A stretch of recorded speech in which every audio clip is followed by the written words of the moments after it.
Boa tarde. Sou Arthur Henrique, do grupo D. Esse é o experimento 2 da parte teórica. Vai falar um pouco sobre capacitores, né? A gente vai fazer análise, alguns cálculos teóricos e experimental dos capacitores por meio do software Unsoftware Maxwell, né? E a gente vai estudar diferentes tipos de capacitores com diferentes tipos de dielétricos. E dentre os modelos que a gente quer analisar, a gente está interessado, é um capacitor de placas planas com dielétrico, um capacitor cilíndrico, um capacitor esférico com um dielétrico e o mesmo capacitor esférico com dois dielétricos, né?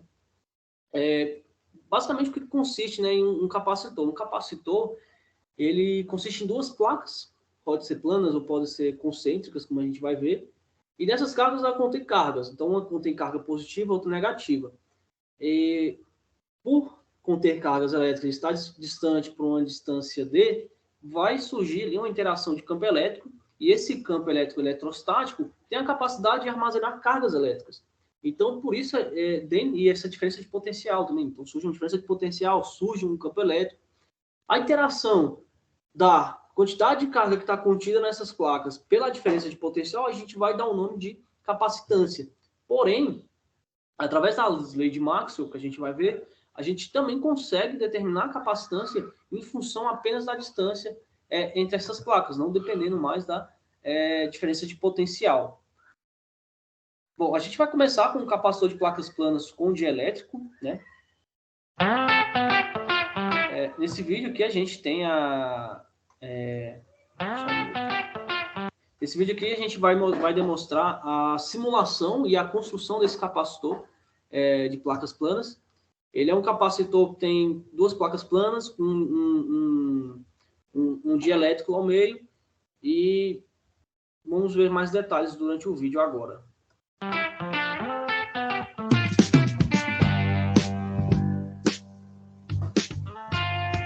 Late night Circle K,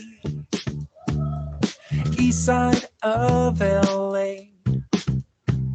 A mother with a stroller wanders in. A jug of milk and bread. $5.19, I said. She reaches for her purse but tucks her chin. I said, this one is on me.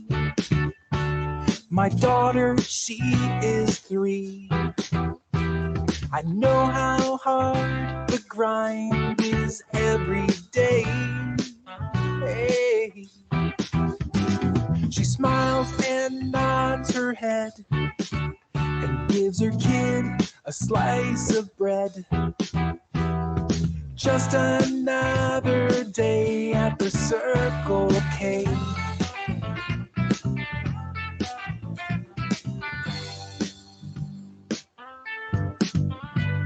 A businessman walks in. His eyes are red and dim. His tie is dangling down, his jacket's gone. The coffee pot is low. I make some more, he says I'm slow. You people all the same, you lazy sloths. I grit my teeth and breathe. I haven't had a break in weeks. He makes more in an hour than I've made all day. Hey. He grabs a dollar bill and pays with 30 cents from the penny tray. Just another day at the Circle K.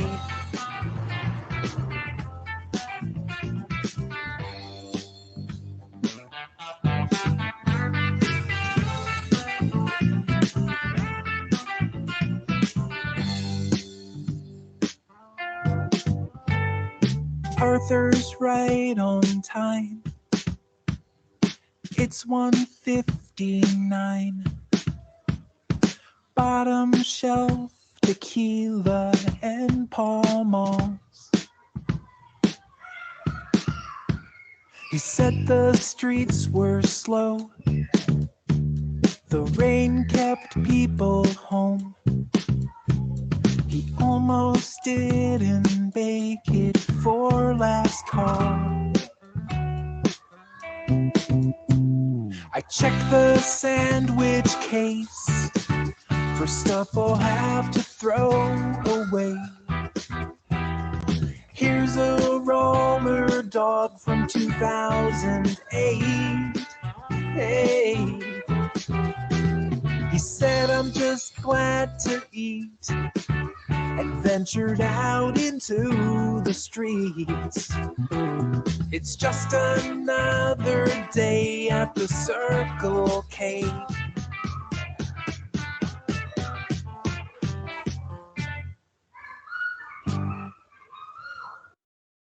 Bom, como podemos ver no vídeo, infelizmente não foi possível ver o passo a passo das medidas, mas vou deixar disponibilizado no final todas as medidas que foram utilizadas para a construção. A gente conseguiu ver o princípio básico para construir o capacitor no Soft on Soft, não tem muito segredo, a gente vai construindo a geometria dele. Bom, o tipo de dielétrico que foi introduzido nele é o dielétrico de alumínio 92 e um fator multiplicativo de 1,25 milímetros. Esse fator multiplicativo é de cada grupo, que vai determinar a altura o tamanho de cada peça, né, do capacitor. Aqui a gente tem um cálculo teórico desse capacitor, onde a gente determinou a área desse cara, sendo como 125,28 milímetros. A distância entre elas, essa aqui é a distância especificada no projeto, e esse aqui é o fator multiplicativo, dando, então, 0,15 milímetros de distância de uma placa para outra. A constante multiplicativa, 9,2, e que esse 9,2 aqui é o dielétrico, é o dielétrico da alumina 92. A fórmula para a gente determinar a capacitância pela lei de Gauss, ela é o seguinte, ela é K, que é o dielétrico a constante dielétrica do dielétrico que a gente está utilizando, vezes o dielétrico do vácuo, né? O ε0, nosso ε0, vezes a área do capacitor dividido pela distância entre eles. Essa aqui é a fórmula básica para a gente determinar a capacitância desse capacitor de placas planas. Esse ε0 ele vale 8,84,19 vezes 10 a menos 12. Isso aqui é a constante dielétrica do vácuo, né? E, então, substituindo todos esses valores aqui nessa equação, a gente chega nessa expressão aqui com o resultado de 6,79,401 epsilon a menos 8, o que significa que essa aqui é a nossa capacitância teórica. Aqui ao lado a gente tem um resultado experimental, esse resultado aqui é obtido na aba Results do Soft on Software, e aqui ele nos dá o valor da capacitância aproximada, né, para a simulação, que foi 6,8 e na menos 11. Então, a gente tem aqui uma discrepânciazinha do valor teórico para o valor simulado. Não é tão gritante, sim, mas houve uma diferença nos dois resultados, né? Isso pode ser devido a alguma propagação de erro e etc., algum arredondamento de casa decimal que a gente fez. Tá? Esse outro vídeo aqui, a gente eu vou demonstrar aqui a densidade de campo elétrico, né, desse capacitor, e também a direção vetorial. Nessa imagem aqui, a gente consegue ver que a densidade de campo elétrico, ela se concentra principalmente onde está o dielétrico. Você vê que nessas áreas aqui está mais esverdeada, né? Você vê que a densidade de campo elétrico vai ser maior onde está o dielétrico, exatamente no meio das duas placas, né? Olha lá, ó.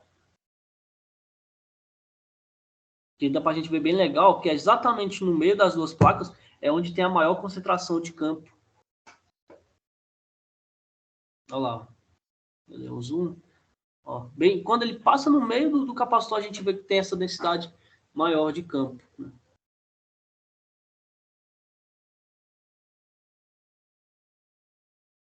Tá lá.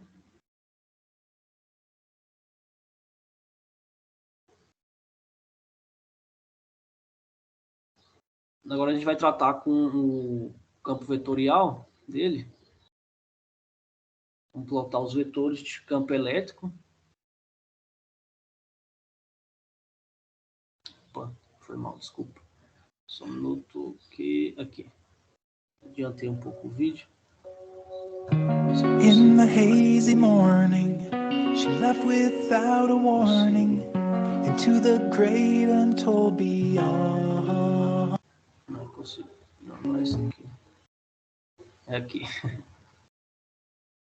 Vou adiantar um pouco o vídeo aqui. Aqui foi plotado os vetores de campo, né? Como a gente pode ver. Tá lá, ó.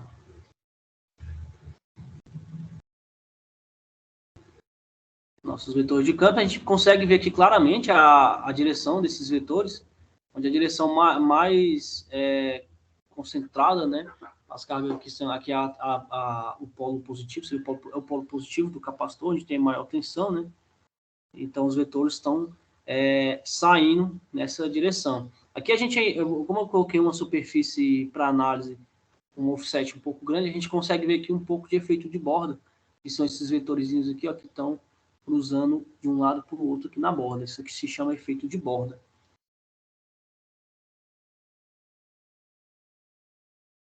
Vamos lá.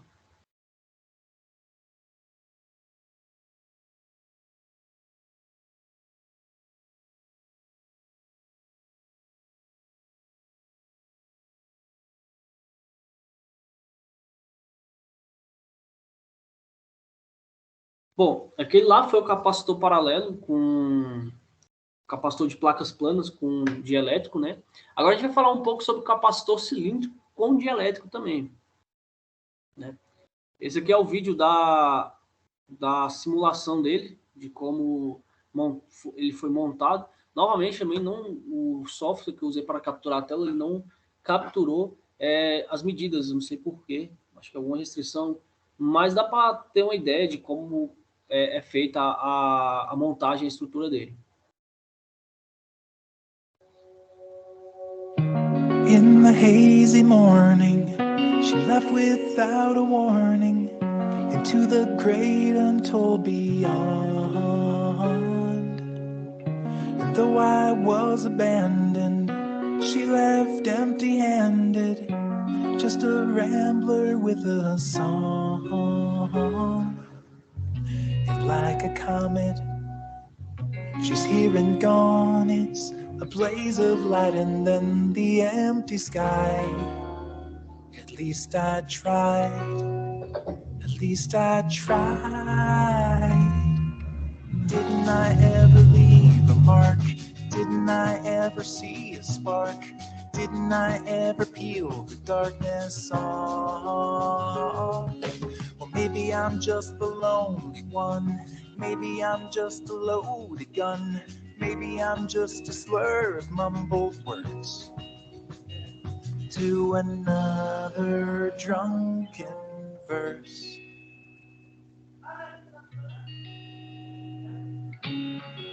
She would push her sorrows till the next tomorrow, far enough away to breathe. But soon the piper's calling, the house of cards is falling. She's right on time to flee the scene. The frog and scorpion were at the shore again, and I invited her to hitch a ride. At least I tried. Oh God, I tried. Didn't I ever leave a mark? Didn't I ever see a spark? Didn't I ever peel the darkness off? Well, maybe I'm just the lonely one. Maybe I'm just a loaded gun. Maybe I'm just a slur of mumbled words to another drunken verse. Don't cross me, said the bridge to the flabbergasted traveler. Then calmly he replied, what's your purpose if I don't? A bridge is there to walk across. It's all that it can do because we are just who we are. It's just the destiny and stars that we are dealt. Bom, essa foi a montagem do capacitor cilíndrico. Ele tem, ele é de alumínio, os condutores aqui dele é de alumínio, e o dielétrico dele é de mica, como a gente pode ver aqui na abazinha de material, ela é de mica, esse dielétrico dele, né?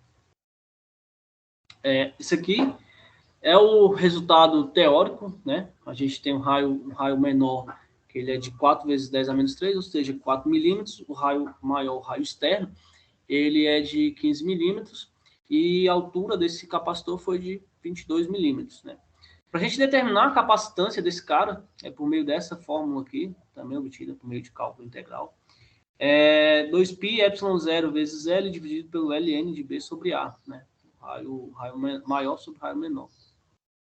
Substituindo esses valores aqui, vale ressaltar que a gente tem que calcular a constante dielétrica para a mica, né, que a gente está calculando, e esse nosso epsilon que a gente vai substituir, ele basicamente o epsilon da mica vezes o epsilon 0, que deu 5,03399 vezes 10 a menos 11.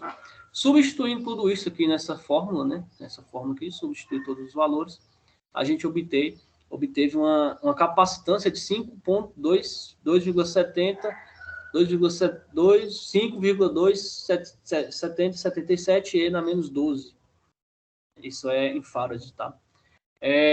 Aqui o resultado experimental obtido por meio do software, a gente tem que a nossa capacitância foi de 5,203449 E na menos 12. Então, a capacitância, tanto calculado teórico quanto no experimental, foram bem condizentes, né? Não teve uma distância muito grande, então o erro foi bem pequeno. Nesse outro vídeo aqui, a gente consegue a demonstração do fluxo de campo elétrico, os vetores de campo elétrico e a densidade também de campo, né? Aqui a gente pode ver, pessoal, e vou animar eles, a gente vai conseguir ver ele mexendo. Tá lá. Olha lá. Aqui também é importante notar que a densidade de campo, né, ela fica mais próxima do centro aqui, e também onde tem o dielétrico, ele é bem mais denso, né? Onde tem a maior concentração de campo, exatamente no dielétrico.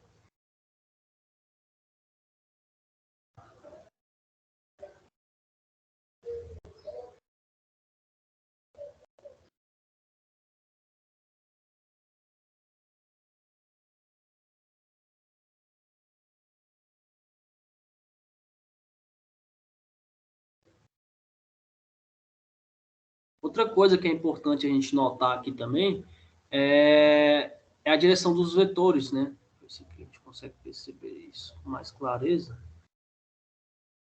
Aqui sim, aqui. Dá para a gente perceber com um pouco mais de clareza. Está um pouquinho claro, mas a gente consegue ver que os vetores eles saem da borda e vão para o centro, porque o potencial maior está na borda e o menor está no centro.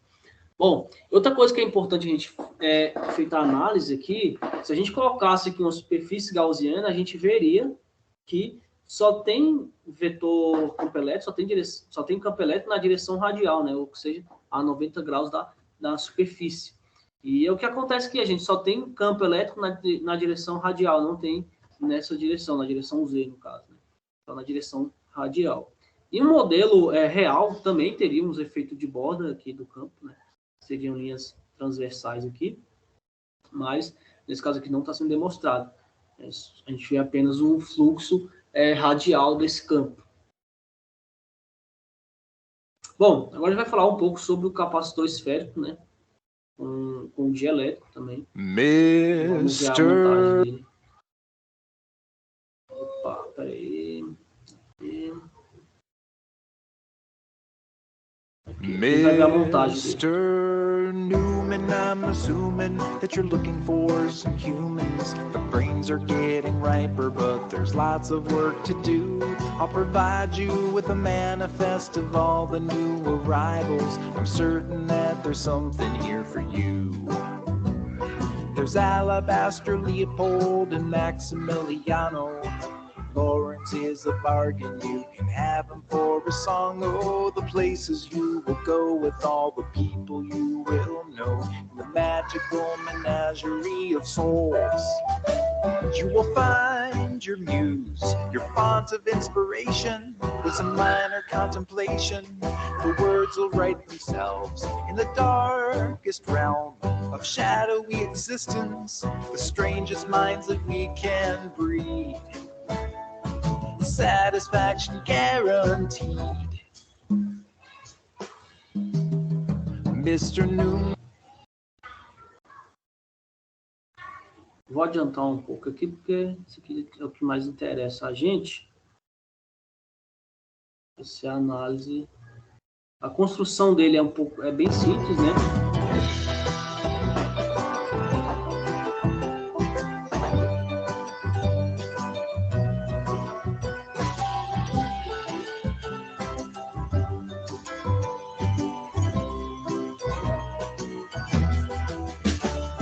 We hope you like our marvelous creations, distilled imaginations into spirits of the mind. May you find your song. Ok. A construção dele é bem simples, como eu havia falado. A construção dele basicamente consiste em uma esfera maior, um dielétrico. Essa esfera maior ela tem uma espessura de 3 milímetros, com uma esferazinha menor no centro, que também espessura de 3 milímetros, e com o dielétrico em volta. O dielétrico a gente utilizou foi o polietileno, e o cálculo dele foi através da videoaula disponibilizada pelo professor. E a gente tem um raio menor de 3 milímetros, o raio maior de 14 milímetros. O nosso epsilon 0, né? E nosso epsilon vai ser o epsilon do polietileno vezes o epsilon 0, que dá 1,989 vezes 10 a menos 11. Substituindo os valores na equação, novamente, a gente chega na capacitância de 9,5454 epsilon n a menos 13. Bom, no software Unsoftware, a gente obteve bem aproximado, praticamente o mesmo valor, que foi 9,983 n a menos 13 farads, né? Então, o valor não está muito distante também, então, novamente, a gente conseguiu aí obter apenas por conta de arredondamentos que a gente tem que fazer na mão, né? Bom, no próximo vídeo a gente vai analisar a densidade e o campo vetorial dele. Tá aqui.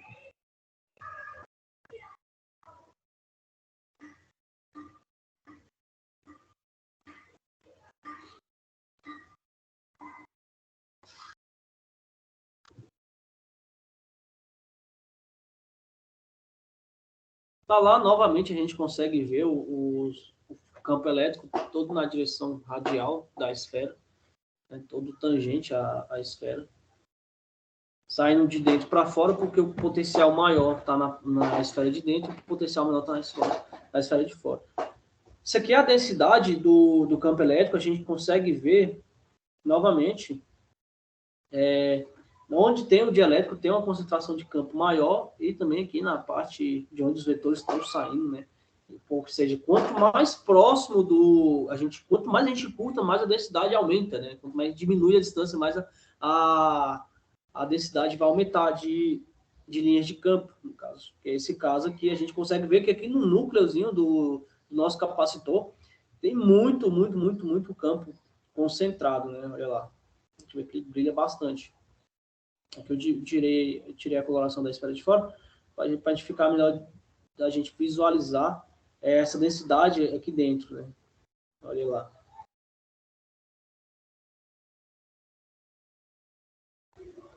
Aqui, ó, a densidade, você vê que no dielétrico e mais próximo do núcleo, a gente tem uma densidade de campo bem maior.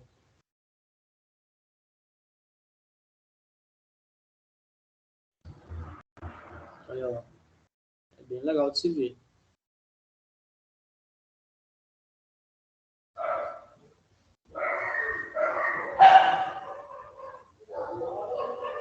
Outra coisa importante da gente salientar é a utilização dos capacitores esféricos, né? O capacitor esférico são feitas muita pesquisa em cima dele, né?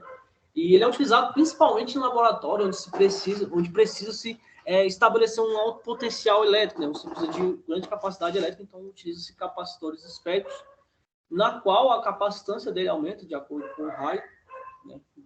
O que vai determinar a capacitância desse cara é o raio da esfera. Um exemplo de capacitor esférico que é muito difundido são os geradores de Van de Graaff, né?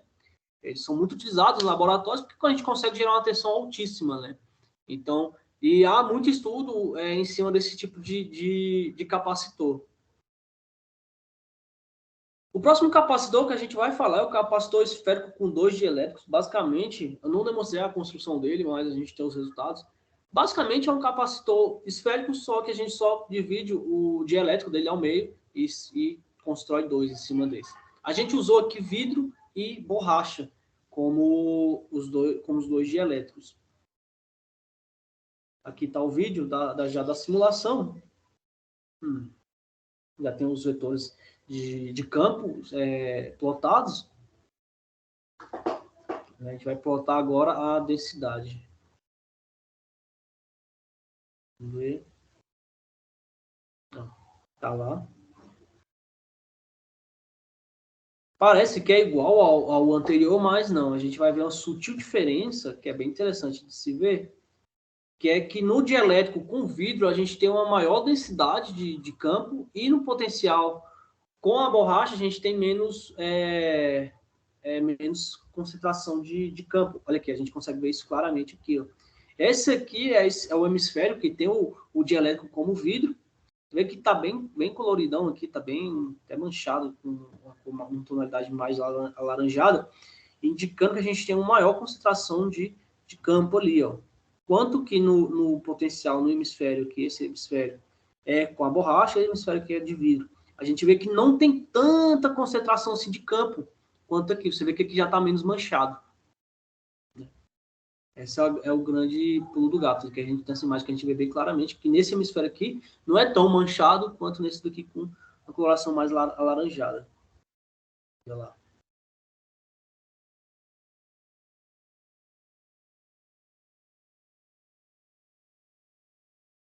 Olha lá, aqui, ó. A borracha, que é a borracha, e aqui o vidro, os dois hemisférios, né? Olha o glass. E, ó, o que a gente consegue notar, ó, onde tem um dielétrico de vidro, a gente tem a maior concentração de campo, quanto que na borracha a gente não tem. Isso a gente vê aqui, ó, claramente, bem legal também de se ver. Tá lá. A construção dele é a mesma que o anterior, porém a diferença que a gente tem é 2 hemisférios, em vez de ser uma esfera única, né? Legal, né?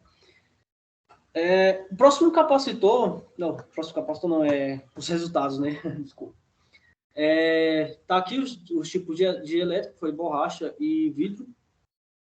O cálculo dele, basicamente, é o mesmo, porém aqui a gente tem o somatório desses 2 dielétricos, que é agora o somatório da borracha e do vidro. E a equação se torna essa carinha aqui. O resultado que a gente obteve teórico foi 1,80303 E na menos 12. E o resultado através do software foi de 1,8857 E na menos 12. Então, novamente, não foi um resultado tão discrepante. Então, tá dentro dos parâmetros, ficou bacana. Tanto a simulação quanto o resultado teórico, né? Estão bem localizados ali. Tá, a gente está falando ali de capacitor, de capacitância e disso e daquilo. E como é que a gente mede isso na prática, né? na realidade? Como é que se mede isso? Para isso, a gente tem um equipamento que se chama capacímetro. Capacímetro nada mais é do que um equipamento que serve para a gente poder medir a capacitância desse capacitor. E de que forma isso é feito, né? Vamos dar uma olhadinha. O princípio de funcionamento de um capacímetro se baseia nesse circuito aqui. O que a gente está fazendo nesse circuito? A gente está empregando uma fonte de tensão alternada com a frequência fixa conhecida a um capacitor CX, que é o que a gente quer conhecer. E o que o capacímetro faz? Basicamente, ele vai medir a corrente que está passando aqui nesse circuito. Por que a gente faz isso? Porque a gente conhece a frequência, a gente conhece a tensão e a gente sabe que a reatância capacitiva, que vai ser a nossa resistência aqui do capacitor, ela é dada pela essa fórmula. Ou seja, XC, que é a reatância capacitiva, é 1 sobre 2π FC. A frequência é conhecida e a capacitância a gente quer descobrir. A reatância a gente descobre por meio de lei de Ohm, né? A gente sabe qual é a corrente que está passando, porque a gente está medindo ela, a gente sabe qual é a tensão e sabe qual é a frequência, porque ela é conhecida. Logo, por meio dessa fórmula, a gente determina qual que é a nossa capacitância. E nós sabemos também que esse cara aqui, ele é inversamente proporcional, ou seja, se a gente tem uma capacitância alta, a gente tem uma reatância capacitiva baixa. Logo, se a gente tem uma reatância capacitiva baixa, a gente tem uma corrente alta. Ou seja, o que a gente quer dizer com isso? Quanto maior for a tua capacitância, menor é a reatância capacitiva dele, logo a corrente vai lá em cima. Então, o princípio de funcionamento de um capacímetro se baseia nisso. Usando através, a única equação que utiliza-se é essa, que a gente tem aqui duas variáveis conhecidas e uma desconhecida que a gente quer encontrar, que é o nosso capacitor. Outras formas de se medir essa capacitância também um circuito como esse daqui, por exemplo, um circuito que se baseia nesse cara aqui, como a gente pode ver, onde também isso aqui é um galvômetro, né? Isso aqui, por exemplo, esse aqui é um capacímetro analógico, por assim dizer. A gente entra com um sinal alternado e aqui a gente pendura o nosso capacitor que quer medir. E dependendo da capacitância que esse cara tem, né, a reatância capacitiva que esse cara vai dar, esse ponteirozinho aqui do galvômetro ele vai se mover para lá ou para cá, enfim. Por isso que a gente também aqui tem esses dois diodos, porque dependendo da tensão que passar aqui, ou esse cara que vai conduzir, ou esse cara que vai conduzir, enfim, ou vice-versa, e aí a gente vai ter a direção aqui do nosso galvômetro mexendo. Essa aqui é uma das formas. Outra forma que a gente pode medir um capacitor em laboratório, por exemplo, é utilizando o uso de um gerador de funções e um osciloscópio, no qual a gente pode empregar nesse circuito RC paralelo aqui, né?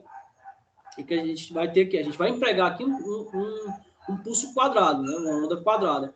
Então, quando a gente aplicar um pulso quadrado nesse cara aqui, esse cara ele vai se carregar, né? Enquanto a tensão está alta aqui, esse cara se carrega por meio do resistor. Depois, ele vai descarregar. Ele vai descarregar onde vai descarregar também em cima desse resistor. E aí, a gente vai medir aqui no osciloscópio o tempo de descarga desse cara, né? Esse cara vai estar carregado. Depois que o pulso vem de 1 para 0, esse cara aqui ele começa a descarregar nesse resistor. Só que a gente tem um tempo tal. Esse tempo tal ele é dado por R vezes C.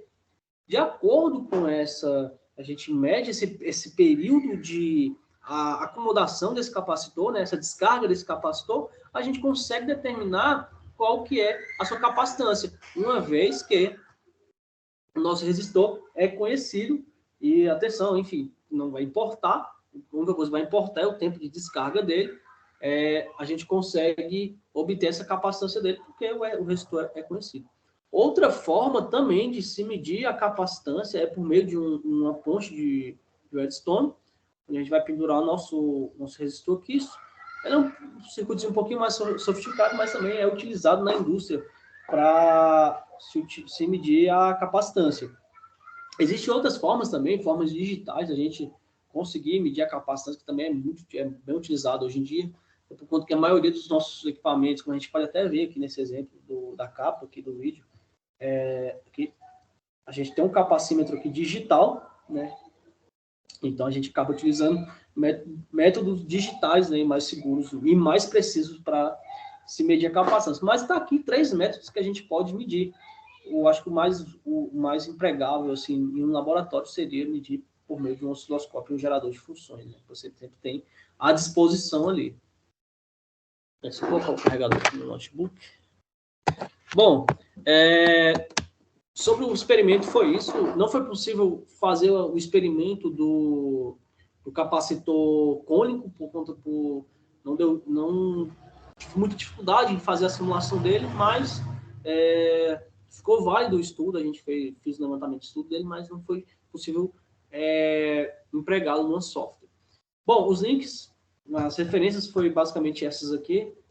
A consulta ao site do Newton Sebraga, o site da UFRGS, também o site da USP, e os links disponibilizados pelo professor Gerardo Piso na plataforma Aprender. São links muito úteis e ajudaram bastante para essa simulação, inclusive o material de referência do software, né? Bom, agradeço a atenção e foi isso.